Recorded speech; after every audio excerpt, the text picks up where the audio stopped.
지역 밀착형 시사라디오 이바구 스튜디오.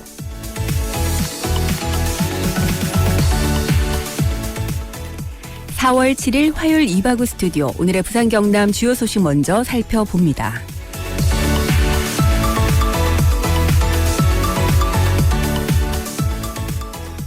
미국과 일본발 입국자 2명이 부산 코로나19 121번, 122번 확진자로 추가됐습니다.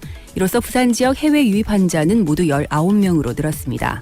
한편 해운대구와 부산 진구, 중구에서는 자가 격리지를 이탈한 입국자 3명이 발생해 각 구청이 고발 여부를 검토하고 있습니다.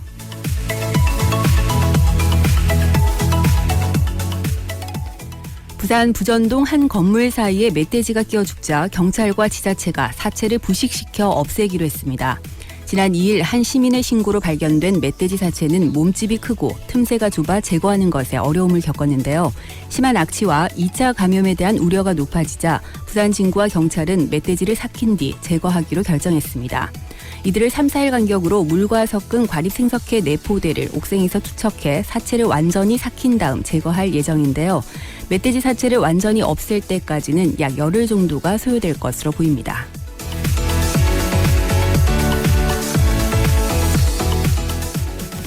오늘 경남에서는 코로나19 확진자 2명이 추가로 발생했습니다. 사천에 거주하는 111번 확진자는 지난 4일 확진 판정을 받은 미국발 입국자인 16살 남성의 형으로 알려졌으며 경남 112번 환자는 100번 확진자인 진주에 거주하는 여성의 접촉자입니다.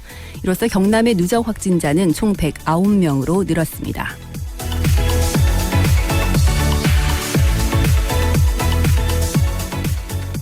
경남 선거관리위원회가 4.15 총선을 앞두고 3건의 기부행위 위반 사례를 적발하는 한편 관련자 7명을 검찰에 고발했습니다.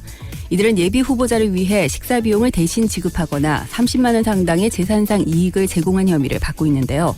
경남 선관위는 앞의 사례에서 음식물 등을 제공받은 사람에 대해서는 과태료를 부과하거나 신고 제보자에게는 포상금 지급을 검토하고 있습니다.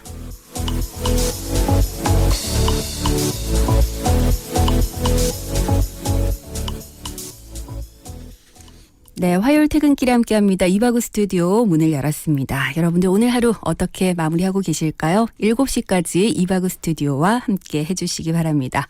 오늘도 샵 1057번 문자 열어두고 시사 퀴즈 문제부터 나갑니다.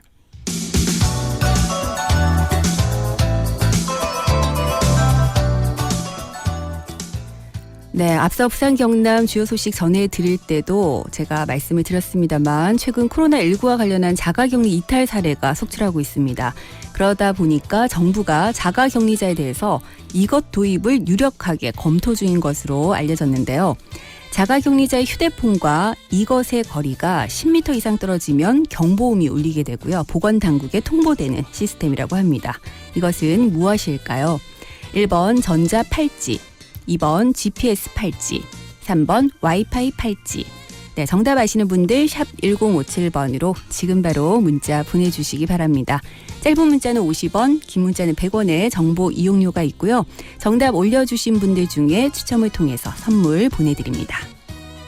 20년 직화 로스팅의 전통 휴고커피에서 원두와 더치커피, 오븐에 구워 더욱 맛있는 옥구닭에서 치킨 상품권, 통영 가면 여기 꼭 가야지 통영 어드벤처타워에서 이용권, 모멘착 입엔 찹찹 현풍 닭칼국수에서 식사권, 신나는 날 신나는 치킨 치킨 신드롬에서 치킨 상품권 준비하고 있습니다. 네, 최근에 코로나19와 관련해서 자가격리 이탈 사례가 속출하자 정부가 자가격리자들에 대해서 이것을 도입하는 것을 유력하게 검토 중인 것으로 알려졌습니다. 네, 자가격리자의 휴대전화와 이것의 거리가 10m 이상 떨어지면 경보음이 울리고 바로 보건당국으로 통보되는 시스템이라고 하는데요. 이것은 무엇일까요? 1번 전자팔찌, 2번 GPS 팔찌, 3번 와이파이 팔찌. 네, 정답 아시는 분들 샵 1057번으로 지금 바로 문자 보내주시기 바랍니다. 사실 그 자가격리자 관리 강화를 위해서 이것을 좀 도입을 해야 된다, 확산을 막기 위해서는 필요하다, 이런 주장들이 있는가 하면 또 일각에서는 이것이 너무 지나친 인권 침해가 아니냐, 좀 부작용이 우려된다, 이런 목소리도 맞서고 있는 것 같습니다. 여러분은 이것 도입에 대해서 어떻게 생각을 하실까요? 지금 현재로서는 그 자가격리 앱을 깔도록 하지요. 그러다 보니까 휴대전화를 놔두고 외출을 하는 그런 사례들이 좀 속출하다 보니까 이런 대책까지도 고민을 하고 있는 것 같습니다. 여러분들의 의견도 함께 덧붙여서 샵 1057번으로 문자 보내주시기 바랍니다. 자, 그럼 여러분들의 참여 기다리면서 잠시 전하는 말씀 듣겠습니다. 내 가족이, 내 친구가 소중하다면 봄철 내 차도 소중히 지켜야겠죠? 브레이크 사용이 잦았던 겨울을 보낸 만큼 브레이크 점검은 필수. 겨울철엔 히터와 열선 시트를 많이 사용한 만큼 배터리 점검도 해주세요. 미끄러짐을 방지하기 위한 겨울용 타이어를 사용한 분들은 계절에 맞는 타이어로 꼭 교체하셔야 합니다. 주기적인 공기압 체크도 잊지 마세요. 완벽한 드라이브를 위한 봄철 차량 관리법 꼭 지켜주세요. 이 캠페인은 안전한 교통문화 정착에 앞장서는 넥센 타이어와 함께합니다. 네, 이바우 스튜디오 1부 함께하고 계십니다. 지금 시각 6시 11분 지나고 있는데요. 이 시각 교통 상황 어떤지 교통정보센터로 가보겠습니다. 노지연 리포터. 네, 화요일 퇴근길입니다. 네. 곳곳으로 지체 구간들 살펴줍니다. 먼저 부산 외곽 순환고속도로 따라서 기장 쪽으로 생림터널에서 상동터널 구간 지체되고 있는데요. 남해 본선도 부산 방향으로 대저분기점에서 덕천 가는 길 속도 내지 못하고 있습니다. 또 만덕대로는 제2낙동교에서 만덕교차로 가는 길 지체되고 있는데요. 충렬대로 따라서도 미남에서 내성을 지나 동래교차로 가는 길 구간 서행으로 지나고 있습니다. 계속해서 부산 주요도로 따라서도 이동량이 많습니다. 먼저 동서로 도심 방향으로는 낙동대교 이전부터 전 구간 밀려서고 있는데요. 반대시 외곽 방향으로는 주행 여건 좋습니다. 또 번영로 도심 쪽 석대나들목에서 옛 반여요금소 구간 지체되고 있고요. 반대 외곽 방향으로는 문현터널 이전부터 광안터널 구간 가다서다 반복하면서 지정체 이어지고 있습니다. 또 낙동남로 따라서는 을숙도에서 하단교차로 방향 속도 내지 못하고 있고요. 괴정교차로 가는 길도 이동량이 많습니다. 마주오는 영주 고가차도에서 부산터널 진입하기에도 지체되고 있고요. 동구 중앙대로 부산역에서 초량교차로 방향으로도 교통량이 많습니다. 오늘도 끝까지 안전운전 해주시기 바랍니다. 지금까지 교통정보센터였습니다. 네, 노지연 리포터 고맙습니다. 여러분들 오늘도 조심운전, 안전운전 하시기 바랍니다. 교통정보 전해드렸습니다.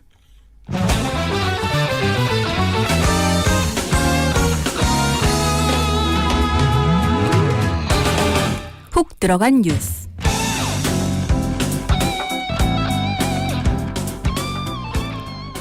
네, 코로나19 확산을 막기 위해서 사회적 거리 두기가 한창입니다. 많은 분들 이 봄을 제대로 즐기지 못해서 아쉬워하고 있지만 특히 또 매년 이맘때를 기다리는 야구 팬들 입장에선 더욱더 아쉬울 수밖에 없는 그런 봄인데요.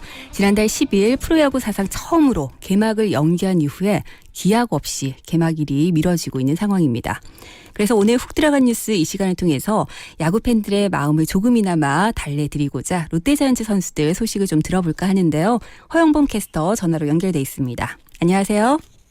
네, 안녕하십니까. 허영범입니다. 네, 시즌이 계속 밀리고 있습니다. 예, 네. 선수들이 어떻게 지내고 있을지 허영범 캐스터는 친한 선수들 많으실 텐데 어떻게 좀 네네. 얘기 나눠보셨나요? 요즘 어떻게 보내고 있대요? 그러니까 사실 이 선수들도 사람이기 때문에 네. 우리 그 청취자분들하고 똑같은 것 같아요. 이게 네. 언제 끝나나 오매불만 그날만 기다리고 있고요. 네. 오히려 더 각별하게 네. 좀 감염되지 않기 위해서 굉장히 신경을 많이 쓰고 있습니다. 밖에 거의 나가지도 않고 네. 그 같은 집안 식구들끼리도 좀 이렇게 정말 조심하는 그런 상황인 것 같아요. 그래서 네. 운동을 하는 데 있어서도 좀 컨디션 조절이 많이 어려운 것 같습니다. 아무래도 3월 말로 이제 컨디션을 맞춰놨다가 그렇겠죠. 거의 한 달 반 정도가 이제 늘어난 상황이라서 네. 그런 것 같아요. 그리고 근데 또 반면에 네. 어떤 선수들은 캠프 때 좀 몸이 안 좋아서 이제 연습량이 좀 적었는데 네. 오히려 또 코로나19로 이게 밀리면서 네. 조금 이제 컨디션이 좀 괜찮아지고 있는 것 같다. 이런 선수들도 있고 네. 어쨌든 똑같은 것 같습니다. 이 네. 코로나19로 굉장히 심적으로 힘이 들고 네. 좀 조심하고 있고 네, 그렇습니다. 네. 팬들 입장에서는 사실 우리 야구 팬들 입장에서 너무너무 기다린 봄이잖아요. 네. 그러다 보니까 지금 팬들에게 청백전이 계속 중계가 되고 있는데 네, 어떻게 네. 청백전을 통해서 좀 롯데자이언츠의 선발진 윤곽이 좀 드러나나요? 어떤가요?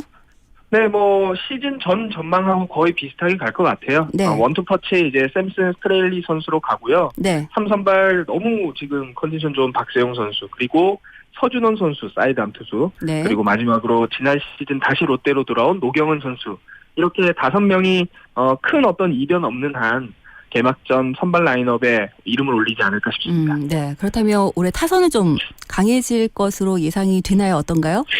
그렇죠. 아무래도 이제 안치홍 선수가 영입이 됐고 네. 전준우 선수가 남았고 그리고 또 지금 마차도 선수 방망이가 생각보다 굉장히 좋다라는 평가가 있거든요. 네. 그렇게 되면 뭐 중견수의 강로한 선수 그리고 3루수 물론 이제 3루에 한동희가 될지 신봉기가 될지 모르지만 이 선수들만 어느 정도 제 몫을 해준다면 네. 원래 있던 전준우, 안치홍, 이대호, 손아섭, 전준우, 민병아 이런 선수들은 사실 꾸준하게 제 몫을 해주는 선수이기 네네. 때문에 그런 선수들 제가 앞서 말씀드렸던 강로한 그리고 신봉기 혹은 한동희 이런 선수들만 어느 정도 제 몫을 해주면 네. 정말로 롯데 타선은 지난 시즌보다도 훨씬 더 좋은 공격력을 보여줄 수 있지 않을까 싶습니다. 네. 근데 어제 깜짝 트레이드가 있었잖아요. 키움의 네. 정병우 선수 그리고 차지용 선수를 주고 신인급인 추재현 선수를 데려왔는데 네. 이 트레이드 어떤 의미로 받아야 될까요? 쉽게 설명드리면 네. 손아섭 그리고 민병헌 선수가 이제 내년 시즌이 끝나면 FA로 풀리거든요. 네. 그러니까 이 선수들의 어떤 보관이라고 보시면 될 것 같아요. 외야수를 영입하기 위한 보관이 첫 번째인 것 같고 네. 이 선수가 그 강백호 선수 있잖아요. 네. 신인왕 땄던 강백호 선수하고 동기예요. 근데 그 당시 강백호보다도 출루율과 장타율을 더한 값인 OPS가 더 좋았던 선수입니다. 네. 네. 그 당시에 대한민국 고교 야구에서 가장 OPS가 높았던 선수예요. 그러니까 충분히 이 선수도 강백호 선수만큼의 어떤 네. 잠재력이 있다라고 판단을 한 거죠. 네. 물론 전병우 선수 좋아하는 선수들 팬들도 많고 차재용 선수의 좌투수로서의 어떤 또 그런 특이성도 있지만 네. 또 좌타자로서 추재현 선수가 가지고 있는 가능성에 좀 초점을 맞춘 것 같아요. 네, 2대1 트레이드를 할 만큼 충분히 가치가 있는 선수다. 이렇게 평가를 하면 될 것 같습니다. 네네. 많은 팬들이 일단은 언제 시작을 하는지가 제일 궁금하실 텐데요. 현장에서 좀 어떤 얘기들이 네. 오가고 있을까요? 사실 1시간 전에 네. 딱 다시 발표가 났어요. 네. 회의 결과가 네. 5월 초로 일단은 개막을 한다라는 네. 기존 입장을 일단 고수한 상황이고요. 네. 4월 21일부터 연습 게임에 들어가는 일정을 발표를 했습니다. 네. 그리고 4월 19일까지 사실 지금 고강도 사회적 거리두기 기간이라서 그렇죠. 그게 늘어나지 않는 한 네. 일단은 이 매뉴얼대로 갈 것 같아요. 21일 날부터 연습 게임 5월 초에 개막. 네. 네, 5월 초에 일단, 개막하게 되면 네. 144경기는 그대로 갈 그대로 것 같아요. 진행이 되는 거고요. 혹시나 네. 더 늦어지게 되면 이제 경기 수가 좀 줄어들 가능성도 있는 그럴 거네요. 가능성도 있습니다. 네. 야구를 너무너무 기다리고 있는 팬들이 많으신데 야구가 빨리 개막을 해야 또 허영범 캐스터의 신나는 야구 중계도 들을 텐데요. 야구 개막 기다리고 있는 팬들에게 마지막으로 한 말씀 부탁드릴까요? 네, 우리 팬 여러분들 마음이나 선수들 마음이나 또 야구 관계자들 마음이나 또 우리 KNL 라디오 식구들 마음이나 네. 사실 다 한 마음인 것 같아요. 네. 빨리 이 수습이 좀 되고 진정이 되어서 야구장에서 얼른 볼 수 있기를 네. 바라겠습니다, 여러분. 네. 꼭 몸 조심하십시오. 네. 허영범 캐스터도 건강 잘 챙기시고요. 오늘 말씀 고맙습니다. 네, 감사합니다. 네, 지금까지 허영범 캐스터와 말씀 나눠봤습니다.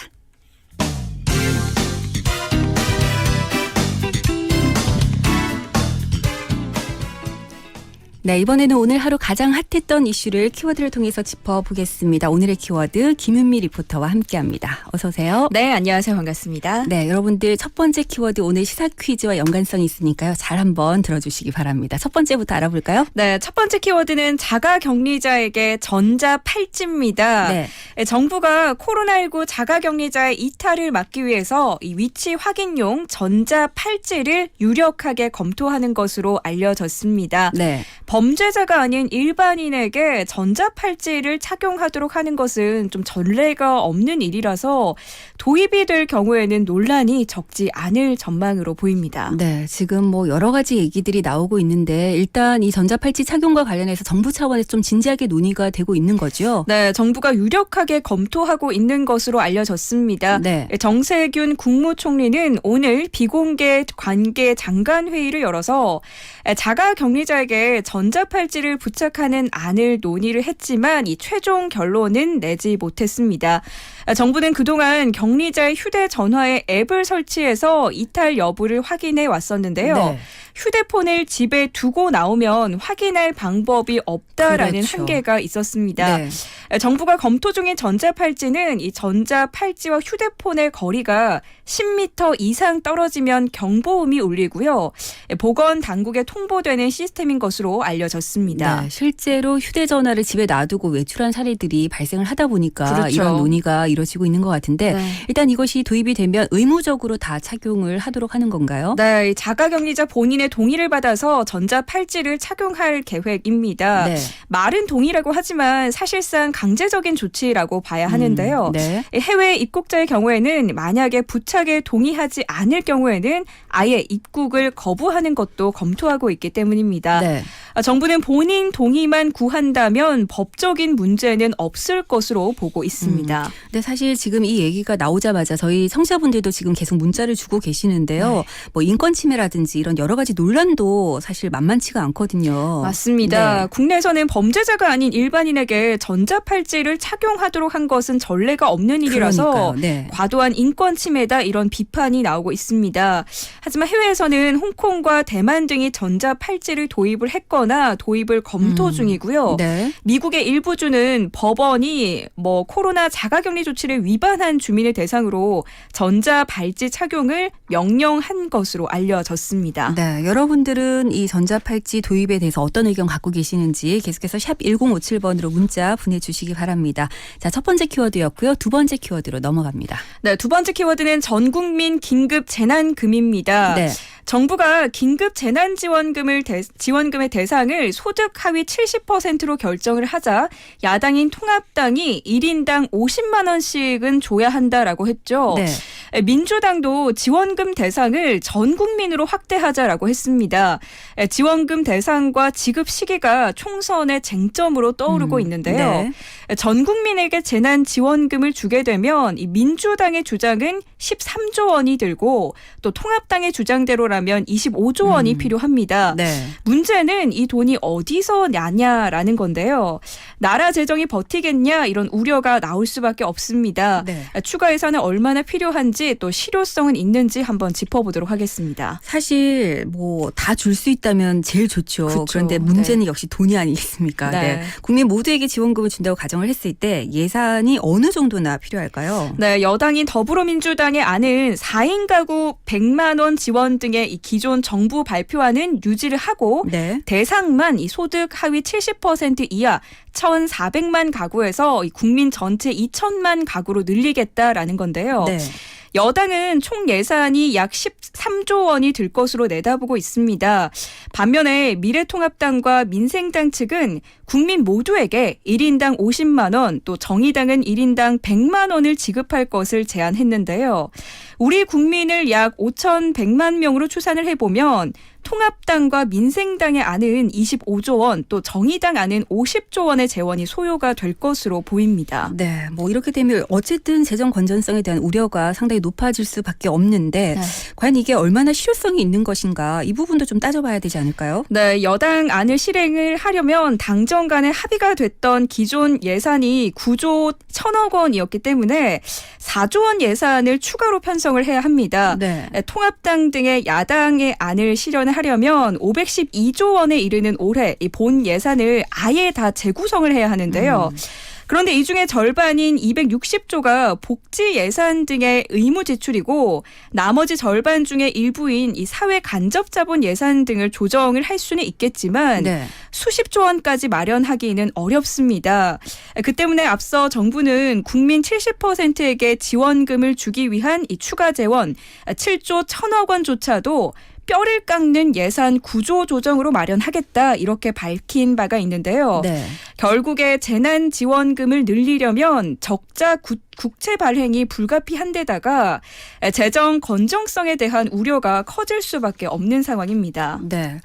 여러분들께서는 전 국민들에게 긴급재난지원금을 지급하는 것에 대해서 어떤 의견 갖고 계신지 이 부분도 좀 궁금합니다. 여러분들 의견 있으시면 샵 1057번으로 문자 주시기 바랍니다. 자, 이제 세 번째 키워드 알아볼까요? 네, 세 번째 키워드는 초등 1, 2학년입니다. 네. 오는 9일이죠. 이번 주 목요일부터 이 초중고교 학생들이 차례대로 온라인 개학을 합니다. 정부는 초등학교 1, 2학년은 EBS 방송과 또 가정학습 자료로 원격 수업을 진행하기로 했는데요. 네. 그동안 초등학교 저학년의 경우에는 스마트 기기 앞에서 장시간 수업에 집중하기 어려울 거라는 우려가 제기되자 정부가 원격 수업을 대신하기로 한 겁니다. 네. 출석은 담임 교사가 학부모들과 개설한 이 온라인 학습방을 통해서 확인을 하는데요. 초등학교 1, 2학년 대상 방송은 오늘부터 이 지상파인 EBS ETV에서 방영될 예정입니다. 네. 저희 집에도 초등학교 1학년생이 한 명 있어서 네. 내일부터 저희도 이제 시범 테스트용으로 여러 가지 온라인 수업에 대한 대비를 지금 하고 있거든요. 아무쪼록 이 온라인 개학으로 인한 여러 가지 혼란들이 좀 예상이 됩니다만 맞습니다. 많은 분들이 좀 적응을 잘 하셔가지고 잘 활용을 했으면 좋겠습니다. 자, 오늘의 키워드 여기까지 하겠습니다. 김윤미 씨 고맙습니다. 네, 감사합니다. 네, 이바우 스튜디오 함께하고 계신데요. 1부 마무리하기 전에 오늘 시사 퀴즈 한 번 더 내드리겠습니다. 앞서 오늘의 키워드 통해서도 저희가 이 소식 전해드렸는데요. 최근에 코로나19와 관련해서 자가격리 이탈 사례가 속출하고 있습니다. 그러다 보니까 정부가 자가격리자들에 대해서 이것을 도입하는 것을 좀 유력하게 검토하고 있다 이렇게 알려졌습니다. 자가격리자의 휴대전화와 이것의 거리가 10m 이상 떨어지게 되면 경보음이 울리고요. 보건당국으로 바로 통보되는 그런 시스템이라고 하는데 이것은 무엇일까요? 1번 전자팔찌, 2번 GPS 팔찌, 3번 와이파이 팔찌. 네, 정답 아시는 분들 샵 1057번으로 계속해서 문자 보내주시기 바랍니다. 지금 많은 분들 문자 주고 계시는데 의견이 좀 찬반 의견이 굉장히 팽팽하네요. 보니까 여러분들께서는 어떤 의견 갖고 계신지 이게 코로나19 확산 방지를 위해서는 반드시 도입이 좀 필요하다라는 의견들이 있는가 하면 좀 심하다, 인권 침해 소지가 있다 이런 부정적인 의견들도 있는 것 같습니다. 여러분들의 의견 덧붙여서 샵 1057번으로 문자 계속 보내주시기 바랍니다. 저는 잠시 후 2부에서 김민주 기자와 함께하는 슬기로운 취재생활로 다시 돌아오겠습니다.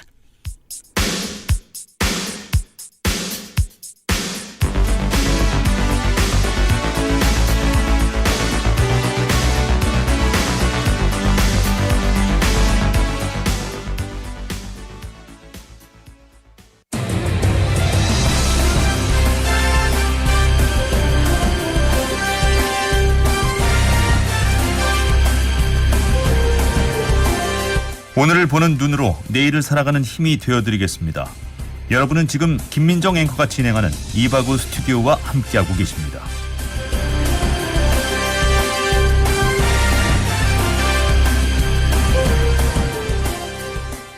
네, 화요일 이바구 스튜디오 이제 2부 시작을 합니다. 여러분들 코로나19 사태가 좀 길어지면서 많이들 지쳐 계시죠. 이런 가운데 자가격리 이탈 사례도 속출하고 있습니다. 그러다 보니까 정부가 자가격리자에 대해서 이것 도입을 유력하게 검토 중인 것으로 알려졌는데요.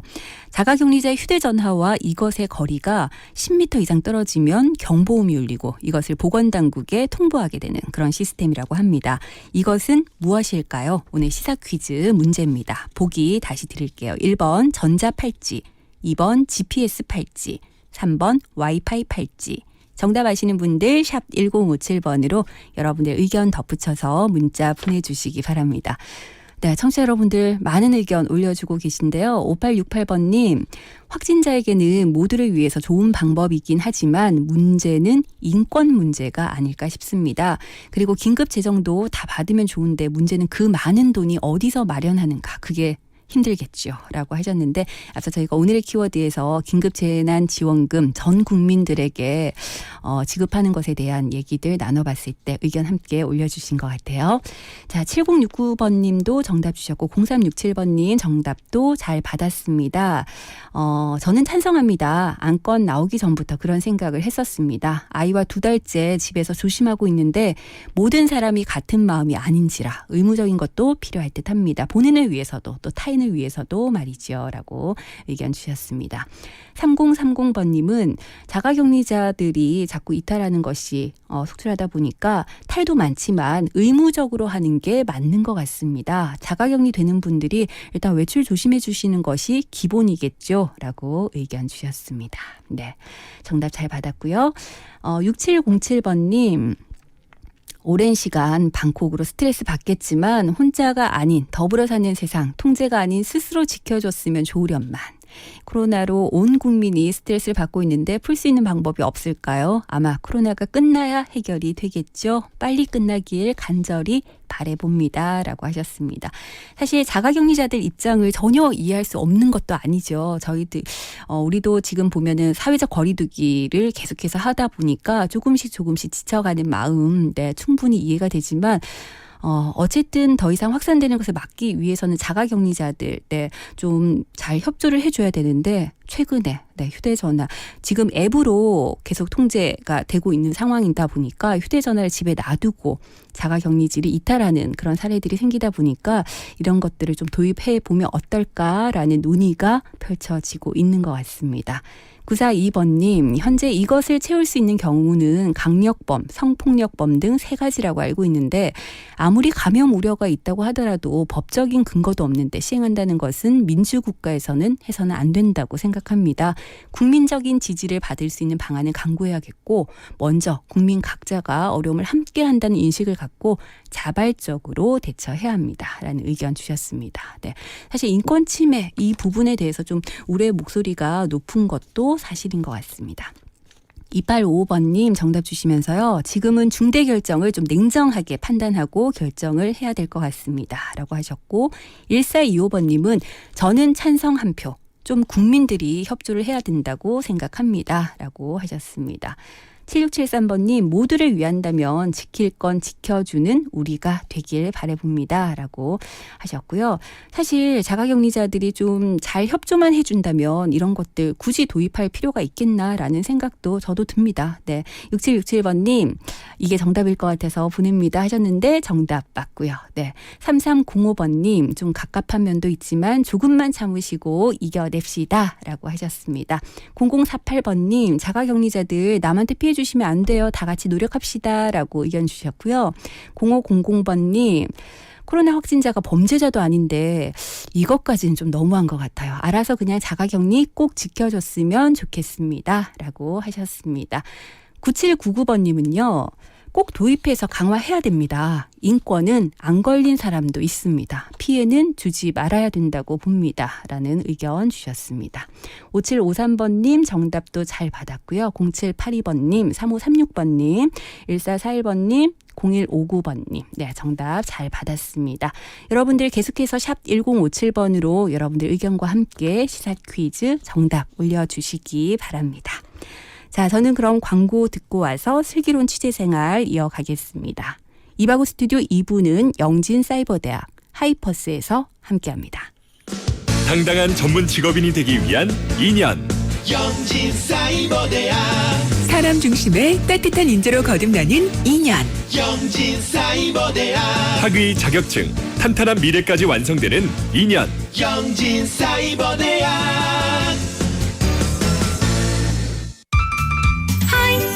하이퍼스 반가워요 하이퍼스 하이퍼스 사랑해요 하이퍼스 중역실 가구, 업소용, 야외용, 인테리어 가구까지 잘 나가는 가구 하이퍼스 잘 나가는 가구 하이퍼스.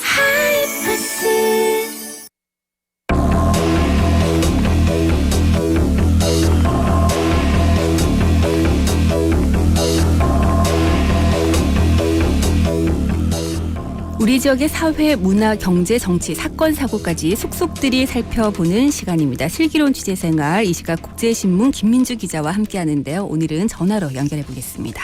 안녕하세요. 네, 반갑습니다. 국제신문 김민주 기자입니다. 네, 많이 바쁘신가 봐요.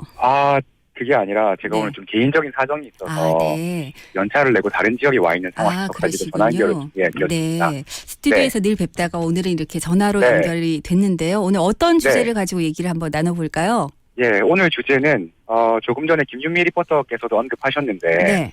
코로나19 사태 속에 큰 관심을 받고 있는 재난지원금 그리고 재난기본소득 네. 이렇게 두 가지인데요. 네. 이 두 가지 모두 쉽지 않은 문제인데 이게 좀 사회, 경제, 정치 파트가 연동이 돼 있고요. 네. 큰 틀에서는 코로나19하고도 직접 연관이 있죠. 네. 왜냐하면 이게 코로나19 여파에 따라서 거의 일어날 걸로 보이는 경기 침체 네. 이거를 좀 완화해보자는 취지이기 때문에 네. 또 돈이 걸린 사안이라서 워낙 관심들도 크신 것 네. 같고요. 근데 사실 이게 그냥 간단한 문제는 아닌 것 같더라고요. 네네. 네. 그래서 오늘 슬기로운 취재생활에서는 이 재난지원금과 재난기본소득 이 두 가지 사안을 놓고 네. 현재 기준으로 얼만큼 진행이 됐고 네. 그러니까 부산에서는 가령 뭐 어느 동네에서 누구한테 얼마를 주는지 이런 문제 포함해서요. 이 안에 좀 얽혀있는 사안들이 뭐가 있는지 이걸 네. 좀 풀어보려고 합니다. 근데 이게 재난지원금과 재난기본소득을 우리가 같은 예. 의미로 받아야 하는 것인지 이걸 좀 구별을 해야 되는 것인지. 네.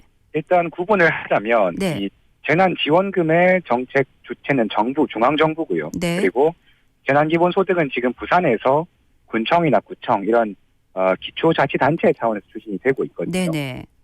그 본격적인 말씀을 드리기 전에 네. 이 두 가지 정책 관련해가지고 개인적으로 좀 흥미롭다고 생각되는 게 있어서 한번 짚어보자면 어떤 부분일까요? 네, 이 두 가지 정책 다 골자는 중앙정부 또는 지방정부가 주민한테 돈을 거의 현금을 주는 거잖아요. 네. 그래서 재난지원금 같은 경우에는 이미 아시다시피 4인 가족 기준 가구당 최대 100만 원 이런 이야기가 나오고 있고 그렇죠. 네. 재난기본소득은 부산에서는 이제 각 구청이나 군청에서 주민 한 사람당 5만 원 또는 10만 원 이렇게 이야기가 나오거든요. 네. 제가 흥미롭다고 말씀드리는 건 뭐냐면 이거 잘 한번 생각을 해보시면 이런 식으로 정부가 거의 모든 시민을 대상으로 해서 현금을 살포하는 방식의 정책은 네. 국내에서 거의 이루어지거나 논의가 됐던 적이 없었어요. 그렇죠. 네네. 네. 여기 두 가지 이유가 있는 것 같은데 네. 국내 사정을 보면 이런 식의 지원책을 시행하거나 논의하면 반드시 정치적으로 이념 문제가 제기됩니다. 네. 그러니까 대부분 시민에게 현금을 쥐어주겠다. 이거는 특히 보수 정치권에선 좀 정책적인 포퓰리즘 내지는 심하게 말하면 이런 식의 지원은 일종의 뭐 공산 사회주의다. 이런 좀 극단적인 색깔론 네. 공격이 등장할 수 있는 사안이거든요. 네. 심지어 지금 총선 시즌이고요. 네. 지금 보수 정치권에서 그런 주장이 일부 나오긴 했지만 네. 이게 특별히 크게 보도되거나 힘을 받지는 못하는 분위기거든요. 근데 지금 보니까 네. 그 미래통합당 차원에서 뭐 국민 한 명당 그렇습니다. 50만 원씩 지급해야 된다 이런 얘기가 계속 나오고 있는 것 네네네. 같은데요. 예. 그렇죠. 그러니까 그런 이야기도 나오기는 하고 있는데 네. 이게 이런 부분들, 그러니까 어떤 색깔론 이런 부분들이 크게 힘을 받지 못했던 건, 그러니까 정치권에서도 그렇고 네. 언론에서도 그렇고 지금 상황 자체가 정말로 위기다 하는 부분에 대한 의식을 가지고 있고 그래서 네. 섣불리 그런 말을 했다가는 좀 오히려 역풍을 맞을 수 있겠다. 네. 그렇기 때문에 아마 보수 정치권에서도 그런 이야기가 나오는 걸로 예. 그렇게 보여지는 상황이고요. 네. 이런 걸 좀 상징적으로 보여줬던 일이 물론 이제 중앙정부 차원에서도 그런 미래통합당에서 이야기가 있었지만 해운대에서도 해운대 구의회에 소속된 그 보수정당의 의원들이 네. 최근에 마스크 그리고 재난지원금 지급 관련해가지고 성명을 냈던 적이 있었거든요. 네네. 그 내용이 뭐였냐면 주민을 대상으로 해서 마스크하고 재난지원금을 빨리 나눠줘라 이렇게 촉구를 하는 내용이었어요. 네. 그러니까 이것 역시 마찬가지로 그러니까 그 틀만 봤을 때는 국내에서 좀 보수 정치 세력이 물품하고 현금을 빨리 좀 배급해라 이렇게 네네. 촉구를 한 거잖아요. 그런데요. 그러니까 네. 일반적인 상황에서의 모습하고는 좀 전혀 다르고, 그러니까 논란을 일으키는 대신에 오히려 이제 보수당 쪽에서도 이렇게 좀 서두르라고 촉구를 해서 네. 본인들의 역할을 부각하는 게 지금 더 유리하다 이렇게 판단을 하는 걸로 보여집니다. 네. 그럼 이제 본론으로 와서요. 일단 부산 기초지자체에서 재난기본소득을 주겠다고 이야기를 하고 있는데 네. 16곳 중에서 절반 8곳이 주겠다고 의결을 했거든요. 예. 이게 사실 의외로 좀 제가 주말에 이렇게 말씀을 나눠보면 준다는 사실을 모르거나 아니면 처음에 이야기를 우리가 했던 것처럼 정부의 재난지원금하고 약간 헷갈려 하시는 그런 분들이 꽤 많으시더라고요. 네, 그럼 좀 정리를 한번 해보죠. 네네네. 예. 일단 주는 곳은 어디냐면 네. 부산에서 기장군, 해운대구, 네. 수영구, 남구, 부산 진구, 서구, 동구, 사상구 이렇게입니다. 네. 그리고 지역별로 보면 누구한테 얼마를 주느냐면 일단 8곳 전부 다 대상은 모든 주민이에요. 예. 그러니까 이거는 주민등록 기준으로 그렇고 네. 그다음에 지급 기준은 가구가 아니라 한 사람당. 네. 그래서 기장군은 주민 한 명당 현금 10만 원 이게 제일 많이 주고요. 네. 그다음에 해운대구, 부산 진구, 사상구, 남구, 서구 이렇게 5곳은 주민 한 사람당 현금 5만 원을 예. 줍니다. 그리고 수영구는 현금이긴 한데 이제 그냥 현금이 아니라 현금 5만 원이 들어있는 그 선불 카드를 주고요. 예. 그다음에 동구에서는 이바구페이라는 지역 화폐가 있는데 이 지역 화폐로 5만 원을 지급을 하거든요. 네. 그러니까 부산시 내에서도 네. 모든 지자체가 다 주는 것은 아니고 네, 그리고 그렇습니다. 지역에 따라서 금액이라든지 이런 부분들 네. 지급 방식도 좀 차이가 있다 이런 얘기인데 네, 그렇습니다. 일단은 앞서 그 재난 기본소득 같은 경우는 지자체가 관여를 하지만 재난 지원금 같은 경우는 중앙정부에서 주는 거잖아요. 네, 그러면 네. 이게 네. 그 부분 그러니까 둘 다 받을 수 있느냐 이 부분에 대한 얘기들도 굉장히 많았잖아요. 그거는 별개입니다. 그러니까 네. 구군이 추진하는 재난 기본소득 같은 경우에는 순수하게 구비로 추진을 하는 거고 네. 그래서 중앙정부의 재난지원금을 받든 말든 상관없이 이 8개 지자체에 주소를 둔 주민은 무조건 받을 수가 있게 되는 겁니다. 예. 이 중에서 좀 눈에 띄었고 네. 제가 기사를 통해서도 언급한 모델이 수영구의 모델이었어요. 네. 그러니까 수영구는 현금 5만 원이 충전된 카드를 모든 주민한테 한 장씩 주겠다는 건데 네. 좀 특이할 점이 뭐냐면 이 카드에 몇 가지 조건이 있거든요. 네. 일단 이 카드는 아마 수영구 또는 부산시 안에서만 쓸 수 있게 제한이 될 예정이고요. 네. 그다음에 카드를 발급해 주는 곳은 부산은행이고 네. 부산은행은 좀 시국인 만큼 이 카드 발급에 드는 비용은 안 받기로 했습니다. 예. 근데 카드를 만드는 단계에서부터 이 사용되는 지역을 이제 제한할 수 있다고 하거든요. 예. 그래서 이 카드는 수영구 또는 부산 시내에 주소를 두지 않은 가게에선 사용이 안 될 예정이고요. 그리고 또 뭐 유흥업소 이런 곳 제한이 되고요. 네. 한 가지 조건이 또 뭐가 있냐면 이게 좀 포인트인데 이 카드는 사용 기한이 3개월이에요. 네. 그래서 이 카드에 들어있는 5만 원은 3개월의 기간이 끝나면 다시 수영구로 환수가 되는 구조입니다. 네. 그래서 정리를 하자면 수영구는 모든 주민한테 5만 원을 주긴 합니다. 네. 그 카드에 들어가 있는 건 현금이고요. 다만 그 형태가 이제 카드이고 사용 기한은 3개월, 사용 지역은 부산 시내 이렇게 제한이 따르는 건데 이거는 현금을 줘서 좀 사용 자체는 편리하게 하되 형태를 카드로 하면서 지역 화폐 성격을 좀 가미한 그런 모델인데요. 네. 이걸 받은 사람 입장에서 보면 3개월 안에 무조건 5만 원을 다 써야 되는 거잖아요. 그렇죠. 네. 안 쓰면 없어지는 돈이니까. 네네. 이게 1인당 5만 원. 이렇게 보면 좀 큰 돈이 아닐 수도 있겠는데 수영구 주민이 16만 7천 명이에요. 네. 수영구가 이 일에 쏟는 예산이 89억 원 정도입니다. 수영구로서는 3개월 안에 우리 지역 안에서 최대 89억 원의 소비가 일어날 수 있도록 디자인을 한 네. 그런 상황이고요. 사실 이 긴급 재난 지원금이라든지 뭐 이런 부분들이 우리가 물론 그 서민들이 지금 코로나19 때문에 너무너무 힘들어하기 때문에 좀 도움을 주고자 하는 취지도 있지만 이로 인해서 경기가 지금 너무 안 좋다 보니까 경기 활성화 차원에서도 또 추진되는 부분도 있잖아요. 그런 부분들을 좀 염두에 둔 것 같아요. 맞습니다. 그리고 실제로 이건 카드이기 때문에 이게 3개월이 지나고 나면 그러니까 부산은행 그 카드를 발급해준 부산은행으로부터 수영구가 그 카드 말하자면 명세를 받을 수 있거든요. 네네. 그러니까 이 명세를 통해서 당연히 뭐 개인의 어떤 사용을 추적한다 그런 의미는 아니고, 그러니까 89억이라는 돈 중에서 가령 60억이 사용이 됐다고 치면 이 카드 사용처는 말씀드린 것처럼 우리 지역 내부로 제한이 돼 있으니까 그러면 3개월 안에 우리 지역에서 60억 원의 어떤 소비 효과가 있었다 이렇게 결론을 내릴 수가 있게 되는 거죠. 네. 그리고 이런 비슷한 일이 다시 있으면 안 되겠지만 만약에 또 이런 비상시국이 생겨서 주민을 지원하는 그런 정책을 짤 때 이 데이터를 좀 상당히 의미 있게 참조를 할 수 있겠다. 그렇게 수영구는 판단을 하고 있거든요. 네. 근데 이게 지금 예. 보면은 수영구에서 일단 추진하고 있는 방식인 거잖아요. 네네네. 이 부분에 그렇습니다. 대해서 뭐 여러 가지 해석들이 나올 수 있을 것 같은데요. 네네. 그러니까 일부 논쟁 논란의 소지가 있는 게 네. 제가 이제 이거를 다루면서 경제학이나 행정학을 전공하신 교수 한 6분 정도한테 자문을 구했었거든요. 네. 그래서 예를 들면 부산대 경제학과의 원두환 교수님 같은 경우에는 이거 상당히 좀 긍정적으로 볼 수 있다고 평가를 하셨어요. 네. 그러니까 이번 말씀을 빌려서 설명을 드리면 지자체 입장에서 이런 정책을 짤 때 노리는 효과가 두 가지인데 일단은 코로나19 시국에 소득에 좀 타격을 입은 주민을 지원하겠다. 이게 1번이 있고 그렇죠. 두 번째는 이 지원을 가지고 일종의 경기 부양을 네네. 하겠다. 근데 그 경기 부양이 가급적이면 대기업이라거나 다른 지역으로 그 돈이 흘러가지 않고 네. 우리 지역 안에서 일어나면 좋겠다. 이렇게 두 가지 효과를 노린다고 볼 때 네. 이걸 그냥 현금으로 줘버리면 그 두 번째 효과, 그 지역의 어떤 경기 부양이라는 효과에 돈이 어떻게 쓰였는지 전혀 추적할 수가 없게 되거든요. 그렇죠. 그리고 실제로 네. 일단은 현금을 받게 되면 그것을 네. 쓰지 않고 일단 모아놓는 경우들이 발생을 할 수도 있는 그렇습니다. 부분이니까요. 예. 근데 이제 이런 경우처럼 기간을 제한한 카드 형태로 주면 적어도 이게 지역 소비로 얼마나 이어졌는지는 그 기한 안에 확실하게 알 수 있다. 네. 이것 좀 주목할 만하다고 생각을 했던 건데 네. 또 다른 한편에서 좀 소개를 드릴 의견은 이제 같은 부산대 경제학과의 이근재 교수님 의견인데요. 네.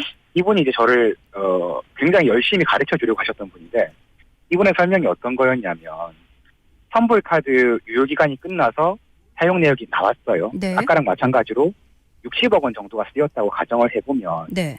이게 과연 순수하게 이 정책에 따라서 쓰였다고 볼 수 있는지는 불분명하다.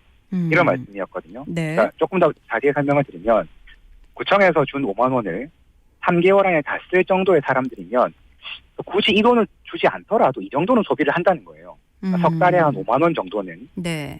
그러니까 유흥업소에서 쓸 수는 없으니까 아마 이 돈은 거의 뭐 밥을 먹거나 커피나 뭐 차를 마시거나 이런 데 아마 많이 쓰일 텐데 네.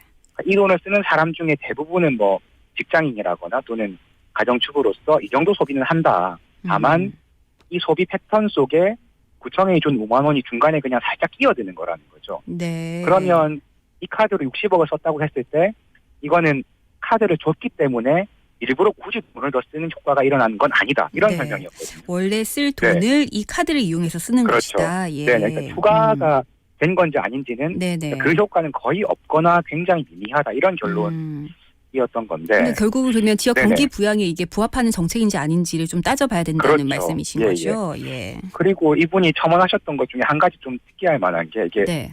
이런 어떤 경기 부양을 시도하는 정책을 이렇게 지자체 단위에서 시도하는 거가 보기에 따라서는 좀 부적절할 수도 있다. 이런 말씀을 주셨어요. 그러니까 네. 예를 들면 그러니까 디자인을 어떻게 하더라도 네. 재난기본소득을 지급했을 때 일부 또는 상당 부분이 다른 지역으로 흘러 들어가는 거를 원천 봉쇄할 수는 없다는 거였거든요. 네. 예를 들어서 수영구에 주소를 뒀더라도 프랜차이즈 점포라거나 아니면 이 가게에서 물자나 재료를 다른 지역에서 조달을 해온다면 결국 이 돈이 수영구 밖을 나가는 게 되지 않습니까? 그렇죠. 네. 그렇죠. 그러면 특정 지역이 아니라 나라 전체로 돈이 새나가는 결과가 나올 수밖에 없는데 그러면 여러 개 지역에 동시에 영향을 끼치는 어떤 경제정책의 주체는 누가 되어야 하느냐. 이건 중앙정부의 역할에 가깝다. 네. 이런 의견이셨어요. 예. 그래서 이제 그러면 시선을 좀 중앙정부로 가져와 보면 재난지원금과 관련해서요. 예. 그렇습니다. 정부가 지급하겠다고 하는 재난지원금. 이걸 주겠다고 발표한 지는 꽤 됐는데 네. 이게 갑자기 최근 한 3일 사이에 논의가 엄청나게 진전이 됐죠. 네. 그래서 간단히 정리하면 처음 정부 발표하는 소득 하위 70% 가구, 그러니까 전체 10가구 중에서 가장 소득이 좋은 3가구는 제외하고 나머지 7군데는 이 재난지원금을 주겠다 이런 거였는데 근데 갑자기 여야를 막론하고 네. 지급 범위를 확대해야 한다 이런 논의에 불이 그렇죠. 붙었습니다. 네. 그러니까 3대7 이렇게 편가르기 하지 말고 전체를 다 줘라. 그러니까 실제로 민주당 같은 경우에도 이해찬 대표가 어제 제안한 내용을 보면 네. 소득에 관계없이 모든 국민에게 이걸 지급하자 이렇게 제안을 그렇죠. 했잖아요. 네. 사실 국회에서는 처음에는 정부의 이 발표안에 대해서 표면적으로는 좀 관망하는 정도였거든요. 네. 갑자기 왜 이렇게 분위기가 급변했는가. 이거는 어제 이제 이해찬 대표가 했던 말 속에 저는 힌트가 있다고 보는데 네. 뭐라고 했냐면 모든 국민이 국가의 보호를 받고 있다는 느낌이 들도록 하자. 이렇게 이야기를 했어요. 네. 이건 뒤집어 보면 국가의 보호에서 누군가는 제외된다. 이런 느낌을 주지 말자는 의미로 해석이 될 것 같고요. 네. 저는 이런 논의가 나오기 전부터 사실 전체를 대상으로 해서 주어지는 게 좀 좋다고 생각을 했는데 네. 만약에 하위 70% 기준을 적용한다고 하면 여러 문제가 생기거든요. 사실 일단 지금 기준을 따지는 것만으로도 그렇죠. 한참 시간이 걸릴 것 같더라고요. 그렇습니다. 예. 그러니까 뭐 그리고 예를 들면 만약에 제가 현금 소득이 많은 일을 하는 사람이라고 네네. 치면 그러니까 뭐 신고로 누락해가지고 지표상으로는 제가 하위 70% 안에 들어가지만 사실 제 소득은 훨씬 높을 수도 있는 거잖아요. 그렇죠. 네. 이런 문제는 항상 있었고 한 번도 해결된 적이 없는데 네네. 이런 걸 다 투명하게 과연 짧은 시간 안에 조율해가 줄 수 있느냐. 네. 너무 시간이 부족한 거죠. 그렇죠. 사실 우리는 또 그 왜 2018년도에 기억나실지 모르겠는데 한 달에 10만 원씩 주는 아동수당. 네네. 기억납니다. 이게 왜 처음에는 상위 10%한테 네. 이거를 안 주고 그러니까 상위 10%는 제외한다는 이런 그랬었죠. 의견이 네네. 예, 그런 거였는데 결국 지금 다 주잖아요. 그렇죠. 그 네. 이유는 20%를 그 골라내는 데 드는 비용이라든가 시간이 너무 훨씬 손실이 크다. 네. 그래서 지금 전체를 대상으로 주는 건데 이런 어떤 저는 그게 하나의 교훈이었었다고 생각을 하거든요. 네. 그래서 이때랑 마찬가지로 재난지원금도 좀 전체 가구를 대상으로 주는 게 맞다고 보고 네.